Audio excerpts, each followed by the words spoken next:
Imagine civilizations built on the move, empires that dominated continents without ever laying a single brick. For centuries, we focused on settled societies. But what if true power, true innovation, came from those who refused to stay put? This video uncovers the untold story of nomadic empires. The wind brushed across the open steppe in long, sweeping strokes, carrying with it the scent of cold grass and distant horizons. On these endless plains, where the sky felt close enough to touch and the land stretched without boundaries, a different kind of world existed, one that did not rely on towering cities, stone monuments, or fortified walls. Instead, it depended on movement, adaptability, and an intimacy with nature that few settled civilizations ever understood. Long before the rise of the great sedentary empires, and long after many fell, nomadic peoples shaped the course of history in ways that often go unnoticed. They were not merely wanderers, they were makers of worlds, shapers of trade networks, founders of dynasties, and destroyers of kingdoms.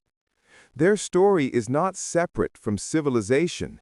It is a force that constantly pushed civilization forward, challenging it, reshaping it, and sometimes saving it from itself. In the earliest days of human settlement, when agriculture began to root communities in fixed locations, the nomads of the steppes continued their ancient rhythm of movement. They followed the seasons, the grasslands, and the migrations of their animals. Their homes were not built of stone, but crafted from felt, leather, and wood, light enough to move, strong enough to withstand the elements. This mobility was not a limitation, it was the key to their resilience. While farmers feared droughts and floods, the nomads could simply shift their camps. And while kingdoms collapsed from internal tension, the steppe tribes endured, sustained by a social system built on kinship, loyalty, and shared necessity rather than rigid hierarchy. Nomadic life was not random or chaotic. It followed an order shaped by generations of experience. Children grew up learning the art of horse riding before they learned to walk steadily. The horse was not just a tool, it was an extension of their body, a trusted companion in hunting, herding, and war. Herds of sheep, goats, cattle, and horses formed the economic backbone of their society. Everything the nomads needed, food, clothing, shelter, and trade commodities, came from carefully managed livestock. The vast steppe may have seemed empty to outsiders, but to the nomads, it was alive with opportunity, shaped by invisible boundaries of seasonal pastures, ancestral memory, and clan alliances. But this relationship was not one-sided. Nomads observed the cities of the settled world with curiosity. They admired their markets, technologies, and luxuries, even if they did not desire their way of life. Some nomadic leaders saw these cities as opportunities, sources of wealth to raid, allies to court, or lands to conquer. Others saw them as symbols of stagnation, believing that settled peoples had traded freedom for comfort. These contrasting worldviews created a timeless tension between movement and settlement, adaptability and stability, the open horizon and the enclosed city. As centuries passed, the nomadic tribes evolved from small roaming clans into powerful polities capable of controlling vast territories. Their leaders were chosen not merely by birth, but by their ability to unite clans under a shared purpose. Charismatic chiefs and khans emerged, men who could inspire loyalty, negotiate alliances, or lead warriors into battle with unmatched precision. Power among the nomads flowed from respect, strength, and the ability to distribute wealth, rather than the rigid institutions common in sedentary societies. Success required constant negotiation, flexibility, and a deep understanding of the delicate balance between clans. This fluid political structure gave the nomads a unique advantage. They could absorb change more rapidly than settled kingdoms. When faced with droughts, invasions, or internal conflict, they could reconfigure their tribes, merge with others, or shift their territories. Their mobility became a weapon as deadly as any sword. While empires built walls to keep enemies out, nomads used open space as their defense.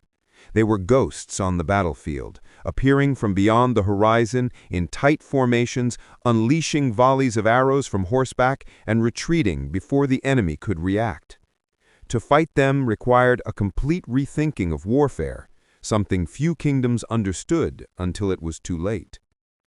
Trade was another realm where nomads excelled. The steppe was not a barren wasteland, but a bridge connecting the great civilizations of the world. Long before global trade networks existed, nomads served as intermediaries between East and West. They transported silk, spices, horses, metalwork, and ideas across vast distances. The nomadic caravans were lifelines of commerce, their routes evolving into what would later become the famed Silk Road. Many of the great luxuries enjoyed by ancient empires reached their markets through nomadic hands. Yet the rise of nomadic power was not solely built on warfare or trade. It was also shaped by their rich cultural traditions, which formed the backbone of their social cohesion. Rituals honoring ancestors strengthened the bonds between clans. Oral storytelling preserved history through epic poems and legends passed from one generation to the next. These stories told of heroes who tamed wild horses, clans that migrated across entire continents, and leaders who united diverse tribes to create something greater than themselves. The stories were not just entertainment, they were lessons in leadership, loyalty, and identity.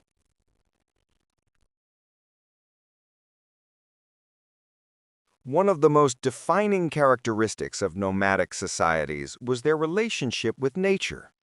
Unlike settled agriculturalists who sought to dominate the land, nomads lived in harmony with it. They knew the shifting temper of the seasons, the hidden paths of rivers, and the subtle changes in grazing lands. Their worldview was shaped by respect for natural forces, sky, wind, earth, and animals. This connection to nature forged a spiritual belief system built not around temples or priests, but around shamans who mediated between the physical and spiritual realms. These spiritual leaders guided their tribes, interpreted omens, and provided healing. Their influence extended beyond religion and deeply intertwined with the political decisions of their people. Despite their resilience, nomadic societies were not free from conflict. Clans fought over grazing lands, water sources, and power. Leadership disputes sometimes erupted into full-scale wars, and alliances often shifted based on necessity. These internal conflicts limited the formation of large-scale nomadic empires for many centuries. Yet when an exceptional leader emerged, someone capable of transcending clan divisions, the result was transformative. Such leaders could unite vast territories under a single banner, creating empires that rivaled the greatest civilizations of history. The first of these large-scale nomadic confederations emerged from the Eurasian steppes, a region that served as the cradle for countless tribes: Scythians, Sarmatians, Xiongnu, Huns, Turks, and many others. Each tribe contributed to the evolving culture of the steppe, adding new military tactics, artistic traditions, and political structures. Over time, the steppes became a reservoir of power, an ever-present threat and opportunity for the settled empires along its borders. Among the first to challenge civilizations on an epic scale were the Scythians, mysterious horsemen whose mastery of mounted archery astonished the ancient world. They were followed by the Xiongnu, who struck fear into the hearts of early Chinese dynasties and forced them to build defensive walls. The Huns later swept across Europe, destabilizing kingdoms and contributing to the fall of Rome. Each new wave of nomadic power reshaped political landscapes, forcing sedentary societies to adapt or perish. But the rise of nomadic empires was not merely a story of destruction. They also created periods of stability across vast regions, enabling trade routes to flourish and cultures to intermix. Their diplomatic networks connected distant kingdoms, and their military innovations influenced the strategies of armies for centuries. In many cases, nomadic rulers themselves adopted elements of the civilizations they conquered, blending steppe traditions with urban governance to form hybrid empires. The story of these nomadic peoples is not one of primitive raiders overshadowed by advanced civilizations. It is the story of a world built on movement, adaptability, and resilience. A world where power flowed through the open plains, and where leaders rose not from inherited thrones, but from the will of their people. A world that existed beyond the boundaries of civilization, yet shaped it at every stage.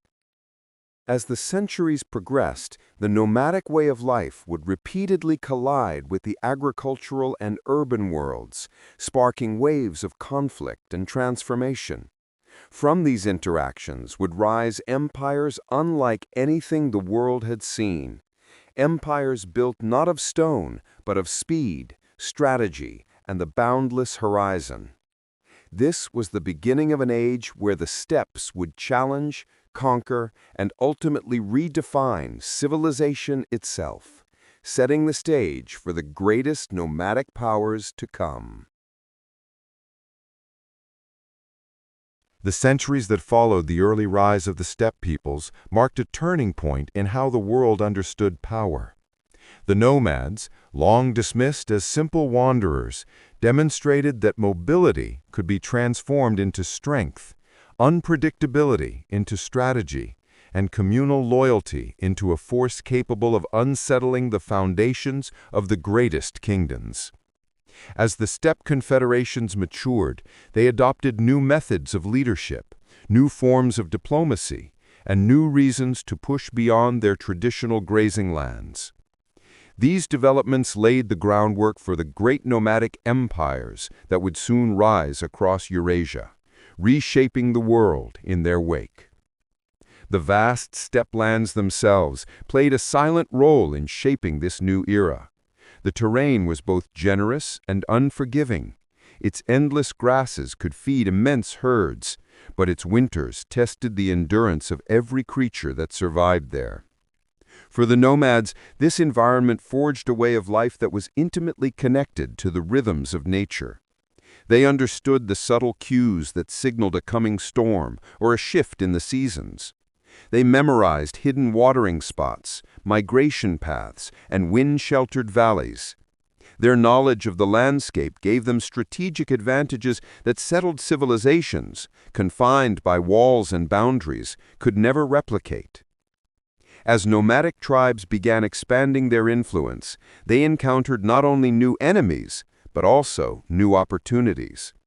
The settled empires bordering the steppes, China, Persia, India, and later Rome, were rich with resources that nomads coveted. Yet, these empires also feared the steppe peoples, forming a delicate balance of dependence and conflict. Nomads traded horses and furs for silk, grain, weapons, and luxury goods. In many frontier markets, their presence became indispensable. But whenever trade broke down or political tensions rose, conflict erupted. This unstable mixture of commerce and warfare created an environment where strong nomadic leaders could elevate their tribes to heights previously unseen. Their authority grew not through the divine mandate claimed by many settled kings, but through their ability to redistribute wealth, protect their people, and command loyalty. Charismatic leaders emerged who could unite rival clans, suppress internal disputes, and direct the combined power of multiple tribes against formidable enemies. Among the early examples of such powerful confederations were the Scythians, who dominated the Pontic steppe and forged a reputation as fierce warriors. Their influence stretched from the Black Sea to Central Asia, and their mastery of mounted warfare set the foundation for all later steppe armies. Greek historians wrote of their ability to strike suddenly, vanish into the grasslands, and return at will. Their raids shaped Greek military strategies, while their allies influenced regional politics. Even in this early period, the nomads demonstrated that mobility and cohesion could rival the greatest armies of the ancient world. Yet the Scythians were only the beginning. Further east, another power rose, the Xiongnu. Their emergence marked a new era in the relationship between nomads and civilizations, particularly the Chinese dynasties. The Xiongnu Confederation unified a wide range of tribes under powerful leaders known as Yanyus, whose authority extended across the entire eastern steppe. These leaders built an empire that stretched from Mongolia to the fringes of Central Asia, controlling key trade routes and commanding armies that terrified China's frontier regions. The Xiongnu developed a sophisticated political structure that balanced the independence of individual clans with a centralized leadership capable of coordinating massive military campaigns. They perfected the art of diplomacy, forging alliances with distant tribes and negotiating with Chinese emperors from a position of strength. At times, they raided Chinese territories, capturing wealth, food, and captives. At other times, they accepted tributes, forming arrangements that blurred the line between peace and intimidation. Their presence forced the Chinese to innovate in governance, military strategy, and foreign policy. The construction and expansion of walls, later mythologized as the Great Wall, were in many ways responses to the persistent pressure of the Xiongnu. The Xiongnu's influence extended far beyond their direct conflicts. Their movements sparked migrations across the steppe, pushing other tribes westward. These migrations would eventually contribute to the rise of the Huns, whose westward march would shake the foundations of Europe centuries later. This chain reaction demonstrated the interconnectedness of the steppe world. When one power rose or moved, countless others were affected, setting off waves of transformation that could reach far into the settled world. While these great confederations battled empires and expanded their territories, they also refined their cultural identity. Nomadic societies placed immense value on their oral traditions, using storytelling as a means of preserving their history. These stories recounted ancient migrations, legendary battles, the deeds of great heroes, and the wisdom of their ancestors. Elders played the role of historians, preserving knowledge that shaped the identity of their tribes. Stories were not simply entertainment, they were guidance, reminding younger generations of the qualities valued by their society: bravery, loyalty, generosity, and respect for the land. These cultural traditions also contributed to the formation of political unity. When leaders invoked the memory of legendary ancestors, they strengthened the bonds between clans that might otherwise have drifted apart. Shared rituals and ceremonies became symbols of collective identity. These rituals often involved communal feasts, horse races, and the honoring of spirits through music and dance. Nomadic music, played with stringed instruments crafted from wood and sinew, echoed across the steppe, carrying with it the rhythms of life and the memories of people who lived in constant motion. Despite these cultural bonds, internal tension was always a threat. Rival clans competed for grazing lands, trade routes, and influence. Leadership disputes could fracture alliances, weakening entire confederations. To survive, nomadic leaders had to balance authority with diplomacy, ensuring that no single clan felt marginalized. Leadership required constant negotiation, a skill that would later enable nomadic rulers to govern vast, multi-ethnic empires. As centuries passed, external pressures also shaped the destiny of the steppe tribes. Climate fluctuations altered grazing patterns, forcing tribes to migrate in search of new pastures. These migrations often brought them into conflict with neighboring peoples or into contact with new cultures that influenced their own. Trade networks evolved, with some tribes becoming wealthy intermediaries between distant civilizations. Others turned to raiding as a means of survival during difficult times. One of the most significant transformations came with the increasing integration of the steppe into global trade networks. The Silk Road, though not yet a fully developed system, had begun to take shape. Nomads played a vital role in protecting caravans, guiding traders across treacherous terrain, and facilitating exchanges between East and West. They established relationships with merchants, offered shelter at campsites, and ensured safe passage in return for payments or alliances. This growing economic importance altered how sedentary empires perceived the steppe peoples, prompting them to engage in more complex diplomacy. The rise of trade also introduced new cultural influences to the nomads. Religions such as Buddhism, Manichaeism, and later Islam began to spread among certain tribes. These faiths mingled with traditional animistic beliefs, creating unique spiritual blends that reflected the diverse interactions of the nomadic world. Monks, merchants, and travelers carried ideas across the steppes, enriching nomadic cultures with new philosophies and artistic traditions. Technology also reshaped nomadic societies. Metallurgy improved, allowing the creation of stronger weapons and tools. Saddles and stirrups evolved, enhancing stability and maneuverability on horseback. Composite bows became even more powerful, enabling mounted archers to strike enemies from greater distances with deadly accuracy. These tech advancements transformed nomadic warfare, making their armies even more formidable. By the time the first millennium approached, the stage was set for the emergence of nomadic empires of unprecedented scale. The earlier confederations had laid the groundwork, refining political structures, military tactics, cultural identities, and trade networks. They had demonstrated the potential of the steppe world, proving that vast territories could be united under single leadership. They had revealed to the sedentary world that empires need not be built of stone or governed from cities to wield power across continents. This period of preparation culminated in the rise of the Turkic Khaganates.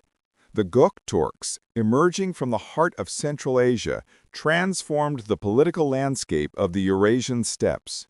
They built a vast empire that stretched from Manchuria to the Black Sea, controlling crucial trade routes and influencing distant kingdoms. Their leaders, known as Khagans, combined military brilliance with diplomatic skill, forging alliances with China, Persia, and other regional powers. Their empire was one of the first nomadic states to adopt formal governance systems, including writing, record-keeping, and taxation, adapted to fit their mobile lifestyle. The Göktürks demonstrated a new phase in nomadic evolution, the integration of steppe traditions with administrative frameworks borrowed from sedentary civilizations. They retained their mobility and warrior culture, but developed a level of political sophistication that allowed them to manage diverse populations. Their empire served as a bridge between cultures, facilitating exchanges of goods, ideas, and technologies across Eurasia. Their influence persisted long after their political power waned, setting the stage for later Turkic and Mongolic empires. This era also witnessed the rise of the Sogdians, merchant communities who lived between the steppes and settled world. Though not fully nomadic, they played a crucial role in connecting the two spheres. Their caravans traversed the Silk Road, spreading not only goods, but also languages, religions, and diplomatic relationships. Many nomadic tribes relied on Sogdian merchants to manage trade with distant regions, further entwining their fates with the broader world. As contacts intensified, the nomads continued to adapt. Some tribes settled partially in strategic locations, establishing cities or fortified camps that served as administrative and trading hubs. Others remained fully mobile, relying on their traditional way of life. This diversity increased the political flexibility of the steppe world, allowing different tribes to adopt various strategies for survival and expansion. Yet, with greater opportunity also came greater danger. The growing wealth of the steppe attracted new rivals, and internal divisions could become more volatile. Ambitious leaders sought to expand their power, sometimes using alliances with foreign empires to gain an advantage over rival clans. This interplay of diplomacy, warfare, and migration created an ever-shifting political landscape. Amid this complex web of alliances and conflicts, a new generation of leaders began to rise.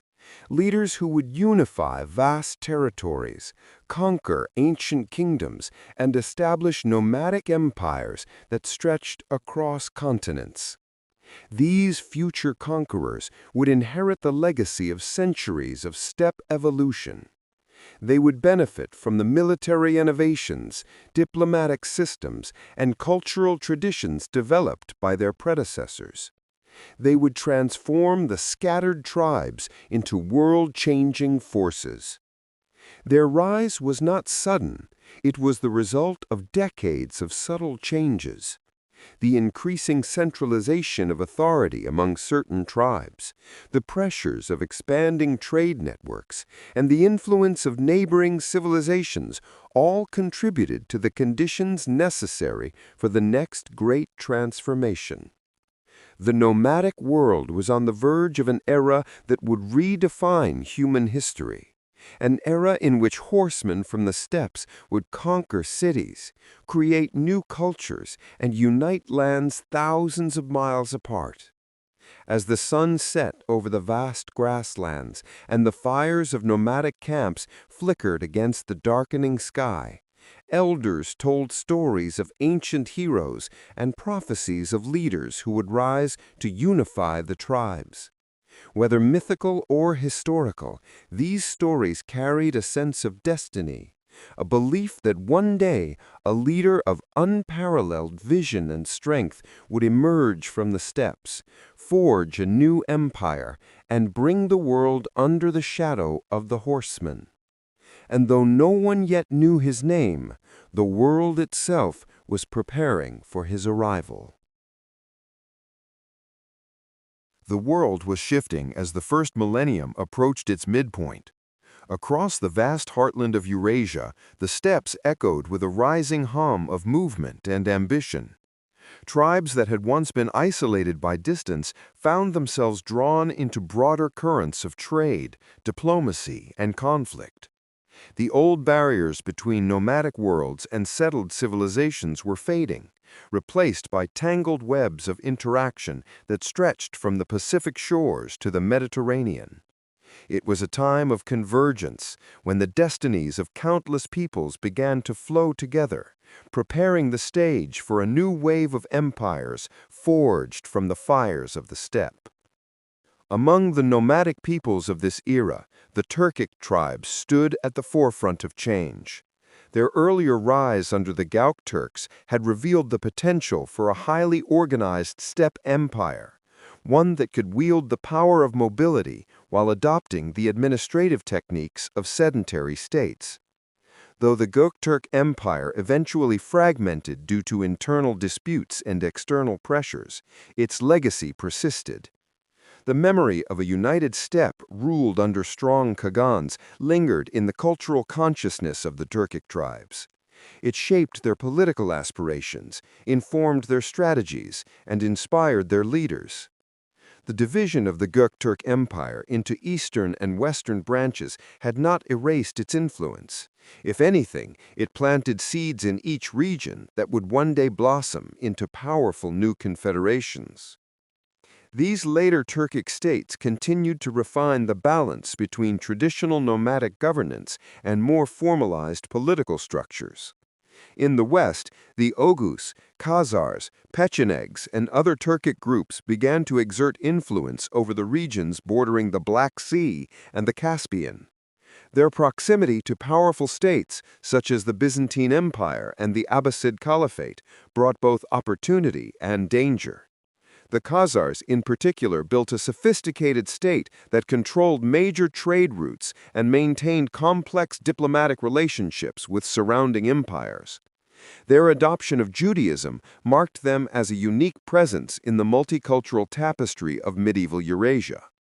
Their territory became a crossroads where merchants, missionaries, and diplomats from every direction converged, creating a society that blended nomadic traditions with urban commerce. The Khazar state illustrated the capacity of nomadic societies to adapt and transform when conditions demanded. Though their ruling elites maintained steppe cultural elements, they also developed cities, taxation systems, and legal structures. Their military strength remained rooted in the horse archer traditions of the steppe, but their governance showed how deeply nomads could integrate sedentary ideas without losing their identity.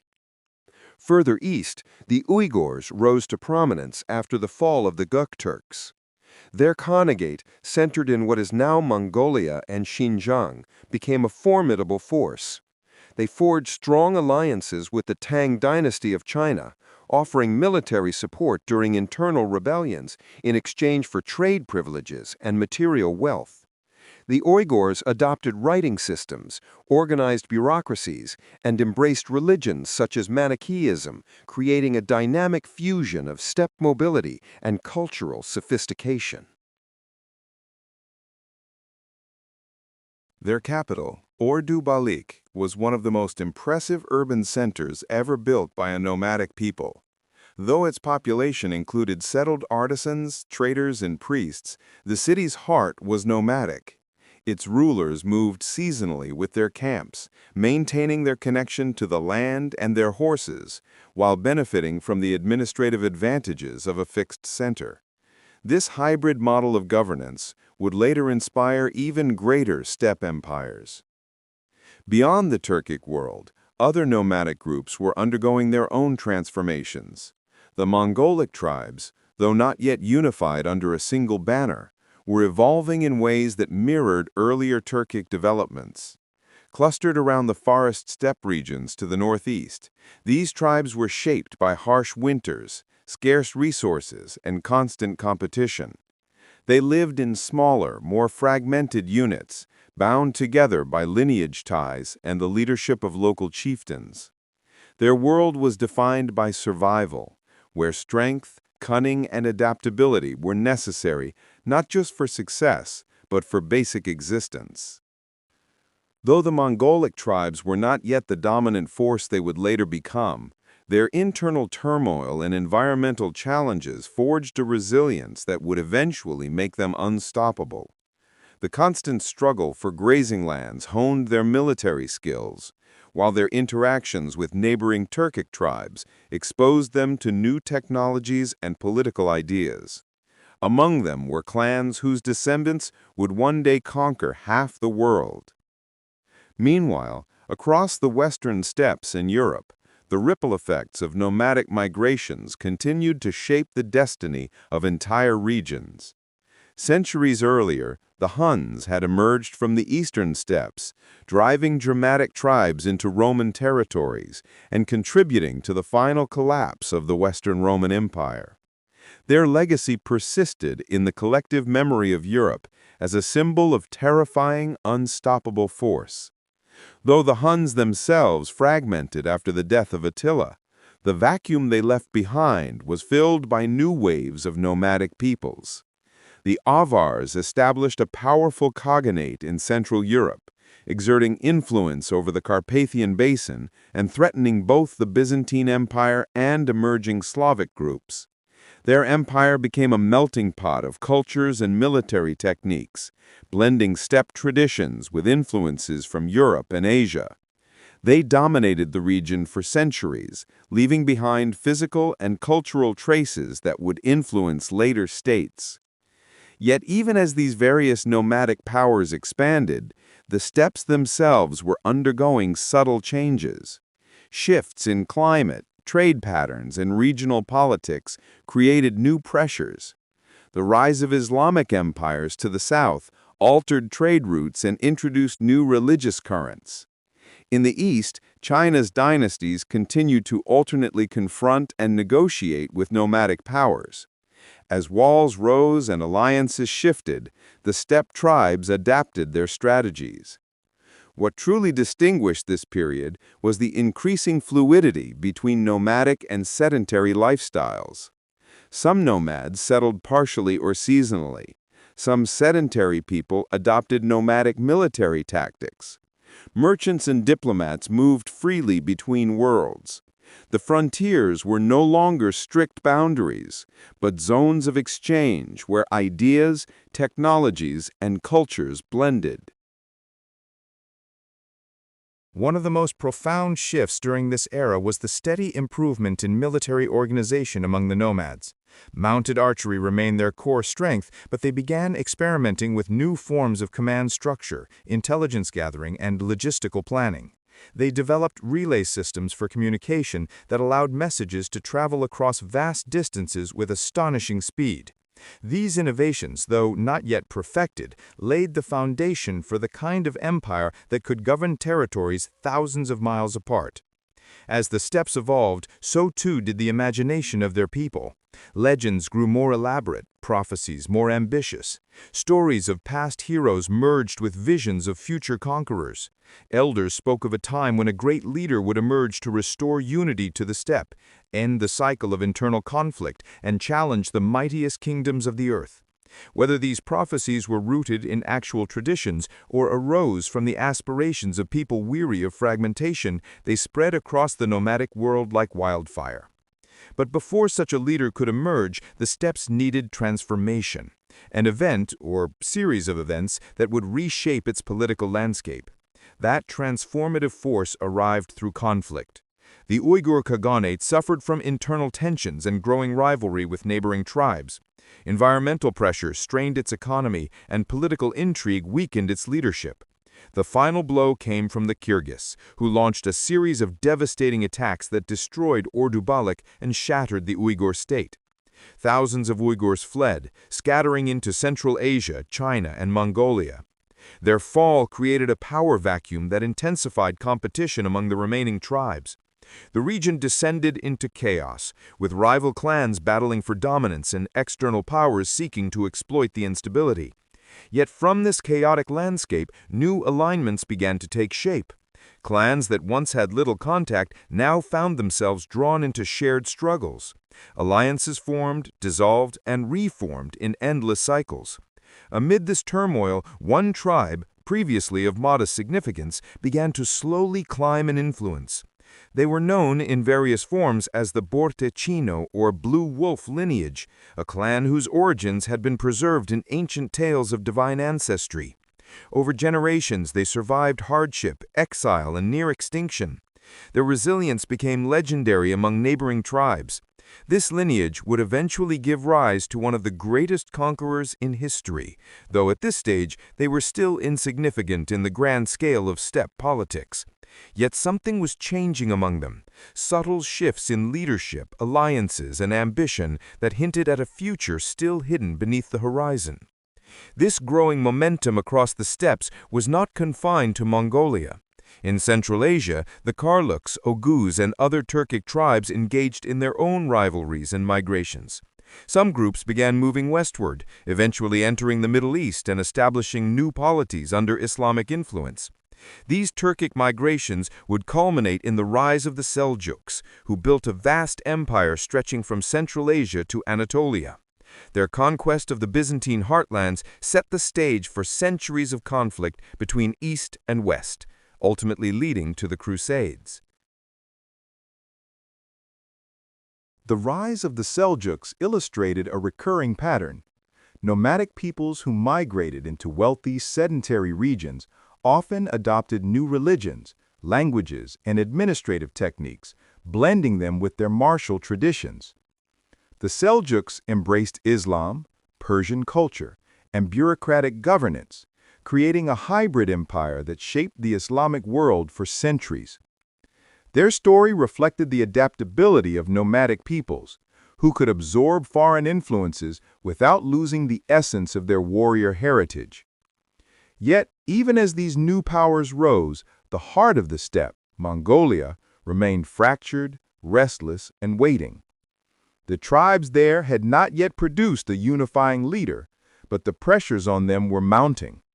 As trade routes shifted and political conflicts intensified, the need for unity became more urgent. The steppes required someone capable of ending the endless clan wars, forging alliances, and harnessing the full potential of nomadic military power. Far from the centers of imperial politics, in the wind-swept hills near the Onon River, a boy was born into a small and struggling clan. His childhood would be marked by hardship, betrayal, and exile. Yet within him burned an ambition shaped by centuries of steppe tradition, stories of ancient heroes, and the harsh lessons of survival. Before long, he would rise to unify the tribes, conquer kingdoms, and build an empire of unprecedented scale. But that story had not yet begun. For now, the steppes hummed with anticipation. The scattered tribes were moving, fighting, trading, and surviving, unaware that their fragmented world was on the verge of transformation. The conditions were shaping themselves: political instability, cultural exchange, military innovation, and the restless energy of countless warriors waiting for a leader who could channel their power. The world beyond the steppes, too, sensed an approaching shift. Traders passing through the frontiers whispered of growing tensions in the north. Chinese chroniclers noted the increasing aggressiveness of certain tribes. Islamic geographers recorded new movements among the Turkic peoples. European envoys, though distant, heard echoes of turmoil sweeping across the heart of Asia. The stage was being prepared, slowly and relentlessly. The forces that had shaped thousands of years of nomadic history, mobility, adaptability, unity through strength, leadership by merit, were converging. The scattered ashes of fallen confederations were giving way to new sparks, and somewhere on the horizon, a storm was gathering that would soon alter the fate of the world. The winds across the Mongolian steppes changed their song in the late 12th century. It was subtle at first, a shift in the rhythm of migrations, a new tension simmering beneath the familiar conflicts of tribes that had fought and survived for generations. Yet to those attuned to the land, it was clear that something extraordinary was beginning to stir. The fractured world of the steppe, long dominated by cycles of alliance and betrayal, was inching toward a tipping point. New leaders were rising, old wounds resurfacing, and the dream of unity, once spoken only in heroic tales around evening fires, was becoming something more than myth. In this restless landscape, the life of a boy named Temujin unfolded in hardship and exile. Born into the Borjigan clan, he inherited both a legacy of ancient nobility and the crushing burden of poverty after his father's death. His early years were marked by abandonment, as rival clans refused to acknowledge his family's weakened status. Temujin learned the harsh lessons of survival on the open steppe, not from the comfort of a warrior's camp, but from the hunger of isolation. He hunted small animals, wore patched clothing, and survived through unyielding determination. These struggles forged in him a resilience that would later become the foundation of his leadership. Temujin's world was one of ceaseless turmoil. The steppe tribes, Taichiuds, Merkits, Naimans, Karites, Tartars, and many others were locked in violent rivalries. Territory was contested, herds stolen, alliances shattered for the slightest advantage. Power rested in the hands of charismatic chieftains, whose rise often relied on personal might rather than lasting institutions. A single betrayal could doom an entire clan. Children grew up knowing that safety was fleeting and that loyalty was both the highest virtue and the easiest weapon to break. Temujin's life was shaped by these realities. When he was taken captive by the Taichiuds, bound to a wooden collar and held as nothing more than a slave, he learned the depths of human cruelty.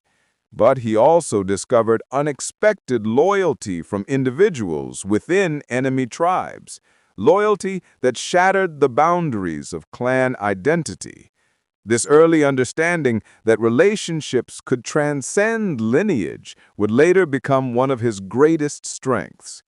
When he escaped captivity, he returned not with bitterness alone, but with a clear vision, a belief that loyalty should be earned through trust and shared hardship, not enforced through fear or lineage. His early alliances reflected this belief. He chose companions not from powerful families, but from those who had proven themselves in moments of danger.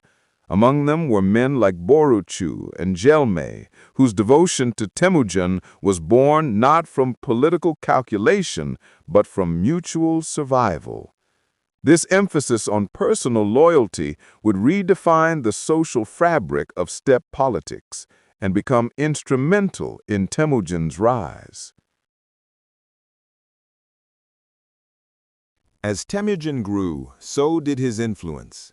His marriage to Berte, a woman of intelligence and strength, brought him not only emotional support, but also vital alliances with her tribe, the Ongirat. Yet tragedy soon struck when Berte was taken by the Merkit tribe in a retaliatory raid tied to generations-old grievances. Temujin, refusing to accept defeat, sought the help of his childhood friend Jamuka, then a rising young noble of the Jataran lineage, and Togrul, the powerful Kereit Khan. Together, they launched a daring rescue mission. This event marked a turning point. Berte was recovered safely, but the alliance had deeper implications. It demonstrated Temujin's ability to rally forces across tribal divisions, invoking not just political argument, but personal loyalty and shared purpose. Jamuka and Temujin, sworn as Anda, or blood brothers, believed they could reshape the world together. Yet destiny would drive them apart, for their visions of unity differed profoundly. Jamuka represented the aristocratic values of the old steppe order: hierarchy, noble lineage, tradition. Temujin embodied a new ideal: leadership earned through merit, loyalty, and justice. Their inevitable rivalry would become the crucible from which the future of the Mongolian steppe was forged. As Temujin's following grew, he introduced reforms that challenged centuries-old norms. He abolished many privileges traditionally held by aristocratic clans, favoring capable warriors regardless of birth.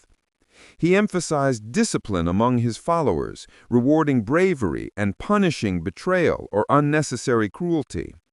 Under his leadership, the Nokur, a term referring to followers bound by personal loyalty, became a powerful institution that rivaled clan loyalty. This new model united people who had previously been divided by lineage, transforming the fractured tribal structure into something more cohesive. The steppe was not ready for such a transformation without bloodshed. Jamuka, who believed leadership belonged to nobles by divine right, declared war on Temujin. The two former blood brothers became the central figures in a conflict that engulfed Mongolia. Jamuka's supporters, drawn largely from aristocratic clans, mocked Temujin's followers as people without lineage, a phrase meant to belittle them.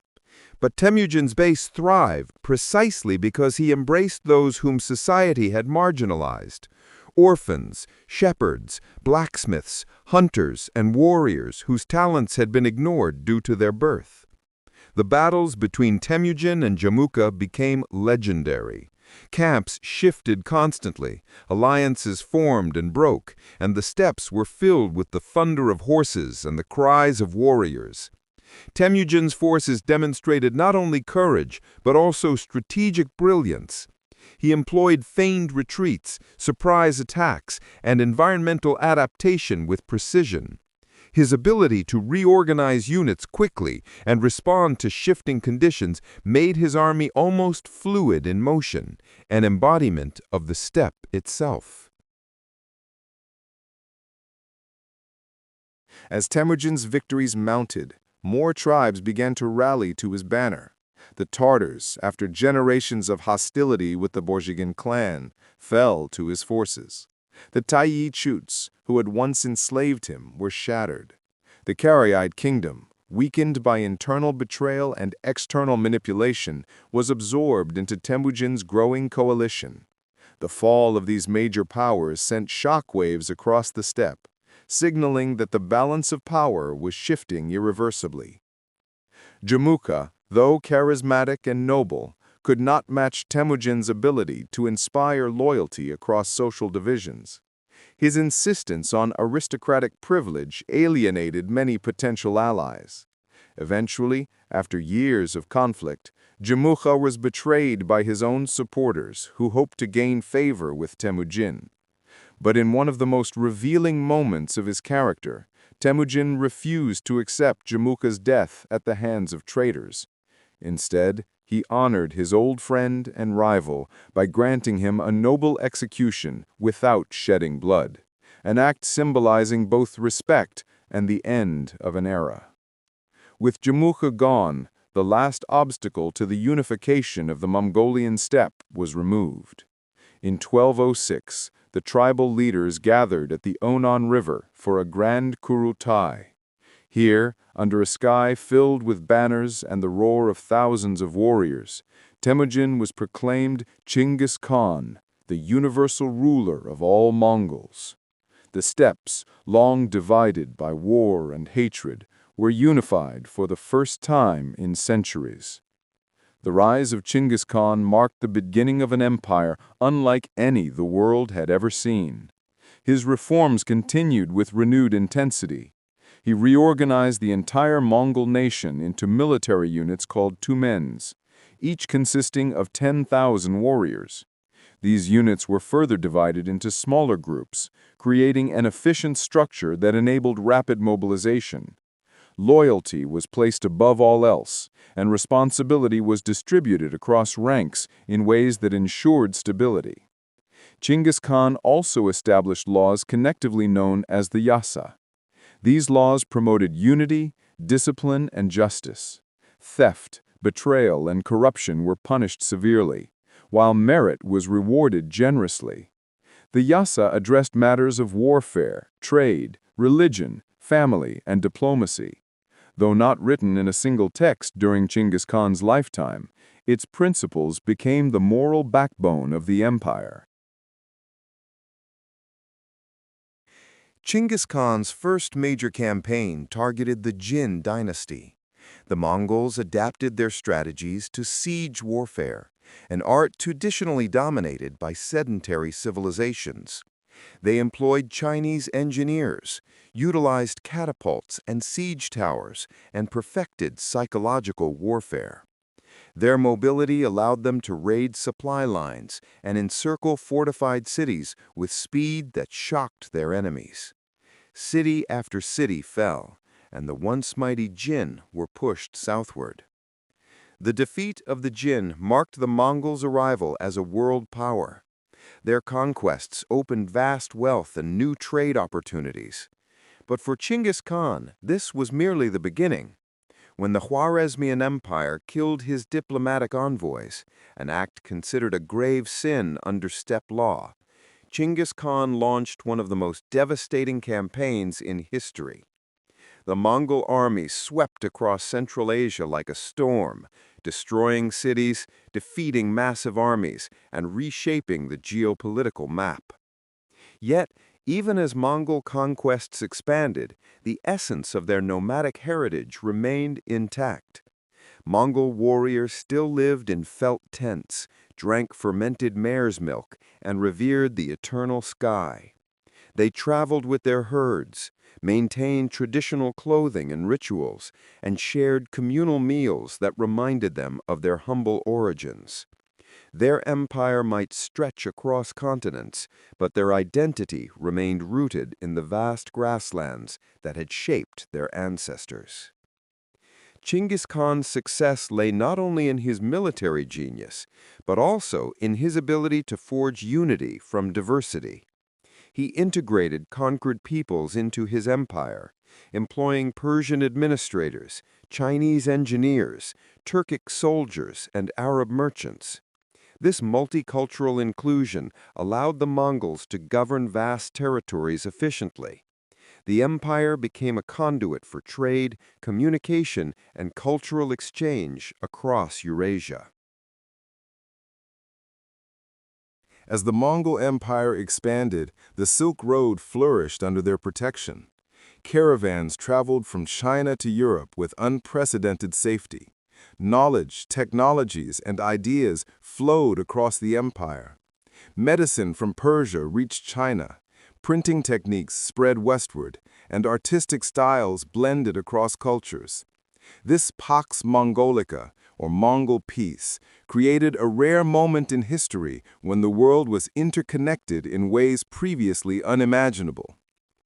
Yet the vastness of the empire brought new challenges. Succession disputes, cultural tensions, and the limits of communication strained the unity that Chinggis Khan had forged. His death in 1227 marked the beginning of internal divisions, though the empire would continue expanding under his descendants. The question of leadership would become a central theme in the years to come, shaping the future of all nomadic powers. But for now, in the decades after 1206, the Mongols stood at the height of their energy and ambition. The world trembled at their approach. Empires crumbled under their hooves, and ancient borders dissolved before the relentless march of nomadic power. The rise of Chinggis Khan had not only unified the steppes, it had reshaped the course of world history. From the ashes of old rivalries, a new order had emerged. From the heart of the steppe, a force had awakened that would echo through centuries. And in the endless horizon where earth met sky, the nomads continued their eternal journey, carrying with them the legacy of a world built not on stone, but on movement, loyalty, and the unstoppable freedom of the open plains.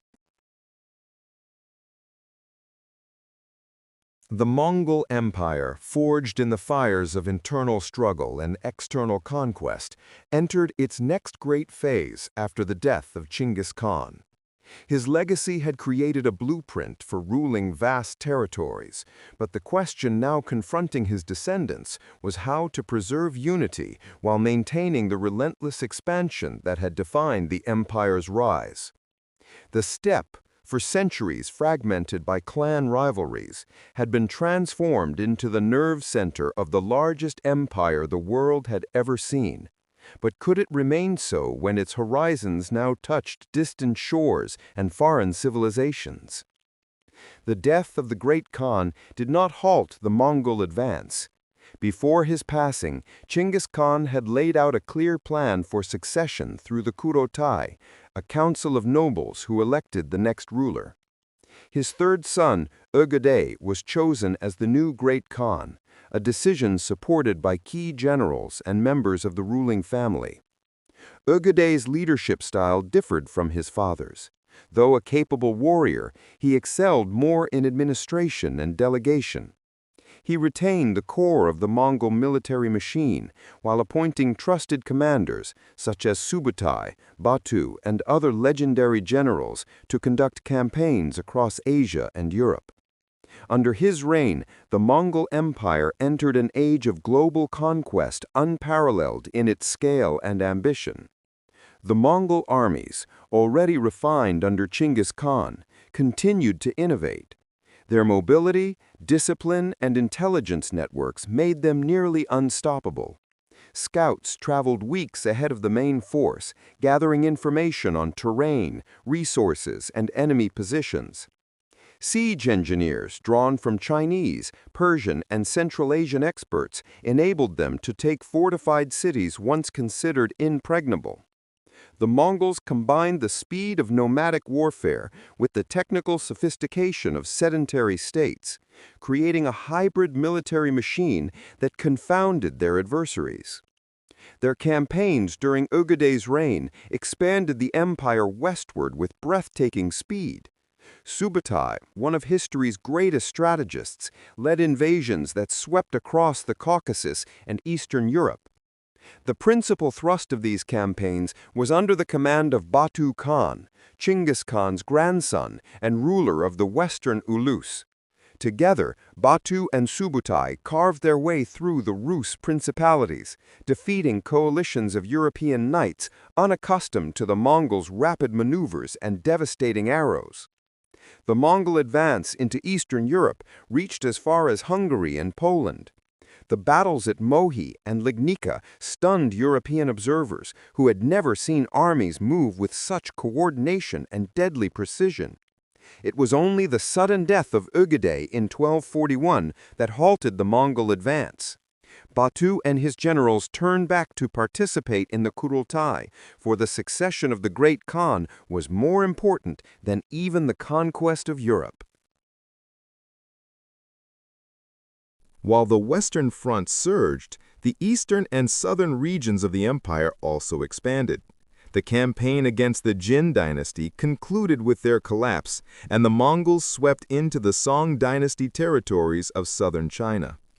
Although the Song offered fierce resistance, their internal divisions and slower adaptation to Mongol strategies gradually weakened their position. Central Asia, already subdued, became a vital region linking the eastern and western domains of the empire. Trade routes, once vulnerable to raids and instability, now flourished under Mongol protection. This interconnectedness reshaped the economic landscape of Asia and Europe. Ögedei's reign also saw the consolidation of a sophisticated administrative structure. Though the Mongols remained deeply rooted in their nomadic identity, they recognized the need for written records, taxation systems, and bureaucracies to manage their far-flung territories. They employed Persian administrators, Chinese scholars, and Turkic officials, blending their diverse talents with the Mongol governance model. One of the empire's most remarkable innovations was the Yam system, a vast relay network of stations spread across thousands of miles.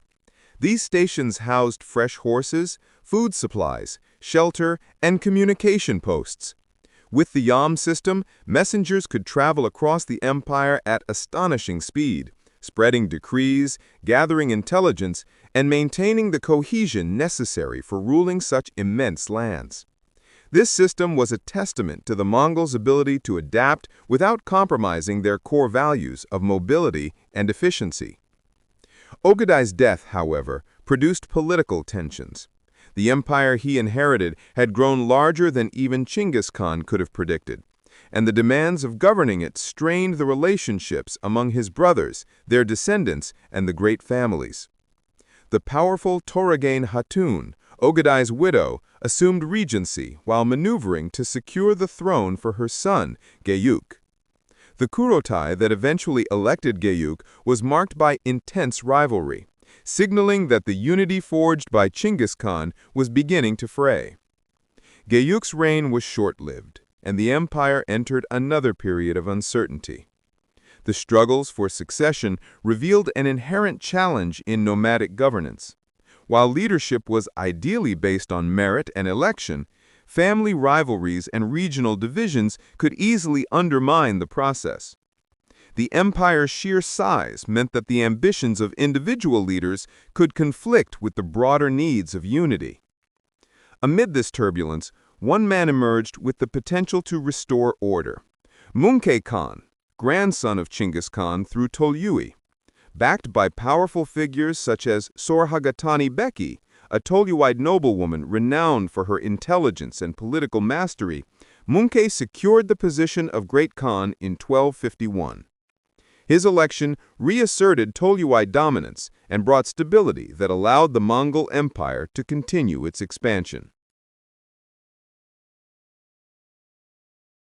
Under Munkei's leadership, new campaigns were launched on multiple fronts.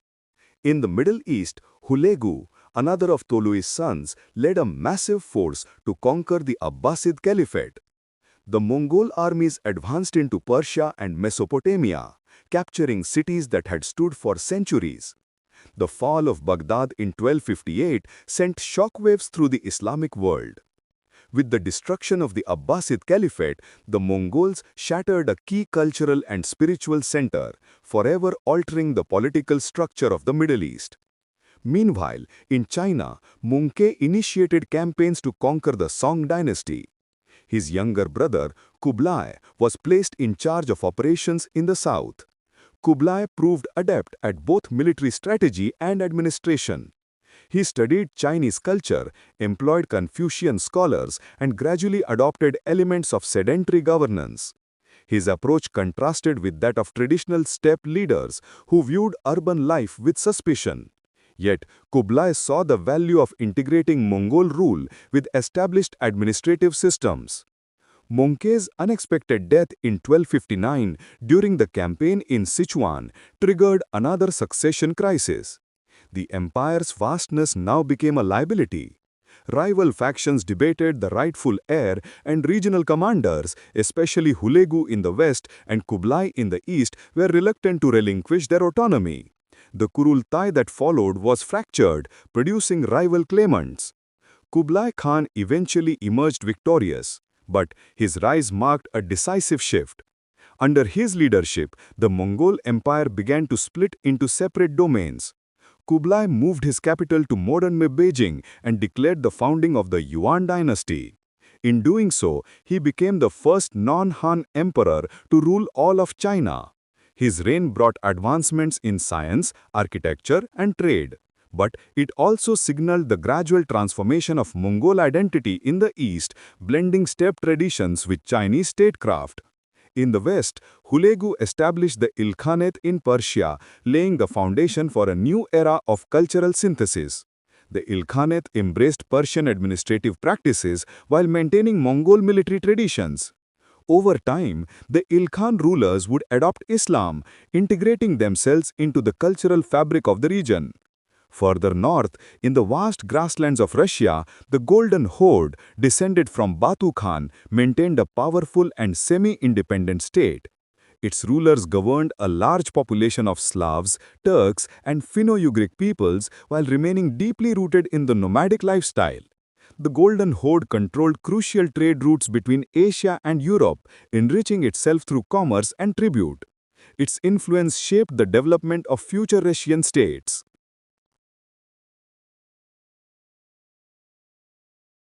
What had once been a unified empire now existed as a constellation of related but independent khanates. Yet even as political unity fractured, cultural and economic unity endured. The Mongols had reshaped the world so profoundly that their influence persisted even without a single ruling center. The Pax Mongolica continued to facilitate trade across Eurasia. Marco Polo, Ibn Battuta, and other travelers journeyed across continents with unprecedented freedom. Silk, spices, ceramics, paper, and precious metals flowed along caravan routes protected by Mongol law. Medical knowledge, astronomical techniques, agricultural innovations, and artistic styles spread from one region to another. The Mongols had not only conquered land, they had connected civilizations. But the Mongol world was changing. As time passed, the settled lifestyle began to influence the ruling elites of the Khanates. Many Mongol nobles adopted the religions, languages, and customs of the lands they governed. In China, the Yuan dynasty became increasingly Sinicized. In Persia, the Ilkhanate embraced Islam. In the Golden Horde, Turkic languages and Islamic culture gradually merged with Mongol traditions. This adaptation was not a sign of weakness. It was a testament to the nomads' historical strength, their unparalleled ability to absorb and integrate diverse cultures without losing their core identity. But the Mongol world did create tensions between traditionalists who sought to preserve the steppe way of life and reformers who favored settled governance. As these tensions grew, new challenges emerged. Climate fluctuations placed pressure on agricultural systems. Economic strains weakened certain khanates. Internal rivalries, once kept in check by strong central leadership, returned with renewed force. And beyond the Mongol world, new powers were rising. States that had learned from Mongol warfare and governance, adopting their innovations while building their own strength. The Mongol Empire, though still mighty, was no longer the unstoppable force it had been under Chinggis Khan and Ogedei. Yet its legacy endured across continents. The political borders, cultural exchanges, and economic systems it created continued to shape the world in ways both subtle and profound. The rise of the Mongols had reshaped the structure of civilizations. Their fall would reshape it once again. But before that decline came, the world would experience one more transformation, one more surge of nomadic power, as the Khanates evolved, adapted, and influenced emerging empires. The story of the nomads was not finished. Their legacy would carry forward into the next era, where the fusion of steppe traditions and sedentary innovations would give birth to new states, new identities, and a new phase in the long, unstoppable journey of the peoples beyond civilization. The Mongol world, once unified beneath a single banner, now existed as a constellation of powerful khanates spread across the vast territories of Eurasia. Each khanate bore the legacy of Chinggis Khan's vision, yet each evolved along its own path, blending steppe traditions with the cultural landscapes of the regions they ruled. Though political unity had fractured, the spirit of nomadic power still coursed through the arteries of these states, shaping their destinies for centuries to come. The story of the nomads did not end with the disintegration of the Mongol Empire. Rather, it transformed, giving rise to new powers, new migrations, and new civilizations rooted in the old rhythms of the steppe. In China, the Yuan dynasty reached the peak of its authority under Kublai Khan. He had embraced many aspects of Chinese statecraft, bureaucratic administration, imperial ritual, and large-scale infrastructure projects. But beneath the surface of Sinicization flowed the foundational principles of the steppe: merit-based leadership, military mobility, and the Mongol understanding of loyalty and justice. Under Kublai, the court became a diverse mosaic of cultures. Mongol nobles camped in palace grounds. Persian astronomers mapped the skies. Tibetan lamas advised on spiritual matters, and Chinese scholars managed civil affairs. The capital, Khanbalik, modern Beijing, grew into a vibrant center of cosmopolitan exchange. But after Kublai's death, the Yuan state began to weaken. Internal corruption, tensions between Mongol elites and Chinese subjects, and economic strain from costly military campaigns eroded its stability. The decline of the Yuan dynasty was not sudden, but gradual. Famine, floods, and disease further weakened the regime, while peasant uprisings and regional warlords gained momentum. Eventually, the Red Turban Rebellion erupted, uniting large swaths of the population against the Mongol rulers. The fall of the Yuan in 1368 marked the end of Mongol rule in China, but it did not erase their impact. Many Mongol families retreated northward, rejoining the steppes and continuing their nomadic way of life. Their presence in the northern frontier shaped the political and military strategies of the newly founded Ming dynasty for generations. Even in their retreat, the Mongols maintained their identity, preparing for future resurgences. Meanwhile, in Persia, the Ilkhanate underwent its own transformation. After a century of Mongol rule, the region had become a melting pot of Persian culture, Islamic scholarship, and steppe traditions. The Ilkhanate's rulers gradually adopted Islam, aligning themselves with the religious fabric of the region. They patronized poets, scientists, and architects, contributing to a cultural flourishing that blended Mongol dynamism with Persian sophistication. Cities like Tabriz and Moraga became centers of learning and innovation. But the Ilkhanate, too, faced challenges. Succession crises, regional rivalries, and economic difficulties weakened its authority. By the mid-13th century, the Ilkhanate fractured into smaller states, each competing for control of the Persian heartlands.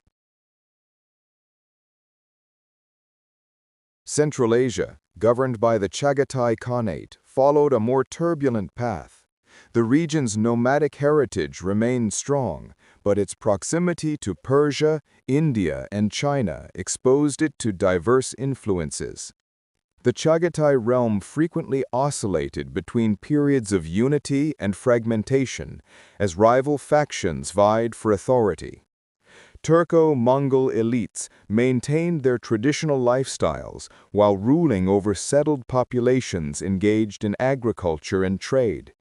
The result was a hybrid socio-political environment constantly shaped by tension and adaptation. Over time, this region would become the birthplace of one of history's most fascinating conquerors, Timur, known to the West as Tamerlane. Timur rose in the aftermath of the Chagatai Khanate's decline. Though not a direct descendant of Chinggis Khan, he claimed legitimacy through marriage alliances and the symbolic adoption of Mongol lineage titles. Timur understood the power of the steppe's legacy and wielded it with unmatched brilliance. His military campaigns created an empire that stretched from India to Anatolia. Though his realm was not a Mongol empire in the strictest sense, it was undeniably shaped by Mongol military innovations and the nomadic worldview. Timur revived the spirit of conquest, blending it with Persian art and architecture to produce a legacy that would influence generations of rulers across Asia. In the northern forests and plains, the Golden Horde evolved along a distinct trajectory. Their rule over the Rus principalities introduced Mongol administrative techniques, military strategies, and tribute systems. Over time, the Golden Horde became increasingly Turkic in language and culture, but the foundational elements of steppe governance endured. Their capitals at Sarai became thriving centers of trade, connecting Europe with the Silk Road. Yet internal divisions and external pressures weakened the horde. The rise of Moscow, strengthened by both cooperation and conflict with the Mongols, eventually challenged their dominance. By the 15th century, the Golden Horde splintered into smaller khanates, Kazan, Crimea, Sibir, and others, each carrying forward fragments of the Mongol legacy. Far to the west, the memory of Mongol invasions had reshaped European geopolitical thought. The shockwaves produced by the Mongol campaigns in Hungary and Poland echoed for centuries. European military systems adapted, learning from steppe strategies of mobility, intelligence gathering, and flexible formations. The fear inspired by the Mongols gradually gave way to fascination, prompting diplomatic missions to Mongol courts and the exchange of knowledge.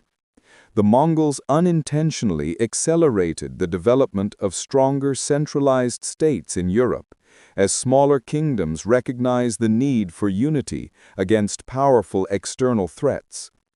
Even after the great Khanates fragmented, the steppe remained a crucible of transformation. New tribes rose to prominence, inheriting the traditions of earlier nomadic empires. Among them were the Uzbeks, who established a state in Central Asia, the Kazakhs, who emerged as a powerful confederation of steppe clans, and the Crimean Tatars, who built a formidable khanate aligned with the Ottoman Empire. These successor states retained many elements of nomadic culture, mobility, clan-based leadership, and horse-centered warfare, even as they adapted to new political realities. In the eastern steppe, the Oirat Mongols, and later the Dzungars, constructed impressive nomadic states that challenged the Ming and Qing empires. The Dzungar Khanate, in particular, represented one of the last major nomadic empires to rise in Eurasia. For centuries, they controlled vast territories in what is now Xinjiang and Mongolia, blending Tibetan Buddhism with Mongol military traditions. Their state combined steppe mobility with administrative sophistication, and their influence extended deep into Central Asia. Their eventual defeat by the Qing dynasty in the 18th century marked a turning point, the closing of the long era when nomadic empires could rival the might of sedentary states. The decline of nomadic power across Eurasia was not due to a decline in skill, courage, or cultural vitality. Instead, it was the result of broader changes in global dynamics. Sedentary civilizations had evolved new technologies, gunpowder weapons, fortified artillery bases, and mass infantry armies. These developments gradually eroded the military advantage held by horse-based nomadic forces for millennia. The age of the mounted archer, which had dominated warfare since antiquity, was giving way to the age of cannons and muskets. Economic and environmental factors also played a role. Climate fluctuations affected grazing patterns, reducing the sustainability of large-scale nomadic lifestyles. The growth of long-distance maritime trade lessened the importance of overland caravan routes, undermining the economic foundations of many steppe polities. As the world shifted towards centralized states with bureaucratic administrations, nomadic empires found it increasingly difficult to maintain control over vast territories using traditional models. Yet even as the political power of nomadic empires waned, their cultural and historical influence remained immeasurable. The Mongol Empire had redrawn the map of Eurasia, facilitating the movement of people, goods, and ideas on a scale never before seen. It had accelerated the exchange of technologies, gunpowder, printing, medicine, astronomy, across continents. It had transformed linguistic landscapes, giving rise to new languages, scripts, and cultural traditions. It had reshaped religions, spreading Tibetan Buddhism in Mongolia, Islam in Central Asia, and Christianity in pockets of the steppe. Perhaps most importantly, the nomads demonstrated a truth often forgotten in the chronicles written by sedentary civilizations, that power does not always come from walls, cities, or monuments. Sometimes it comes from movement, from adaptability, from understanding the rhythms of the natural world. For millennia, the nomads lived in harmony with the land, shaping and being shaped by the endless horizon. Their empires may have risen and fallen, but their way of life left a lasting imprint on human history. The final chapters of the nomadic empires do not end in disappearance, but in transformation. Many modern nations across Eurasia trace their origins to steppe confederations. Mongolia, Kazakhstan, Uzbekistan, Turkmenistan, and others carry forward the cultural memory of horseback warriors, clan unity, and open grasslands. Even in regions where nomadic states no longer exist, the echoes of their past remain, in the architecture of cities once under Mongol control, in the trade routes that formed the veins of global commerce, in the military doctrines still studied by strategists today. In the 21st century, the steppes no longer reverberate with the thunder of millions of hooves, nor do great khans command armies that stretch beyond the horizon. But the story of the nomadic empires lives on. It lives in epic poems recited by bards in Central Asian gatherings, in the rhythms of traditional music, in the symbols embroidered on felt tents, in the festivals where horses still race beneath open skies. It lives in the landscapes of Mongolia, where herders continue to move with their animals across ancient pastures, following the same patterns that shaped their ancestors. The rise of nomadic empires was not merely a sequence of conquests. It was a testament to the human capacity for adaptation, resilience, and innovation. The nomads built their world without stone cities or golden palaces. Their wealth was measured not in monuments, but in freedom, mobility, and the strength of community. They did not seek immortality through architecture. They found it instead through legacy, carried in stories, traditions, and the enduring spirit of a people who thrived beyond the boundaries of civilization. And so, as the winds continued to sweep across the steppe, they carry with them the memories of empires that once ruled from horseback, guided by the stars and the vast open sky.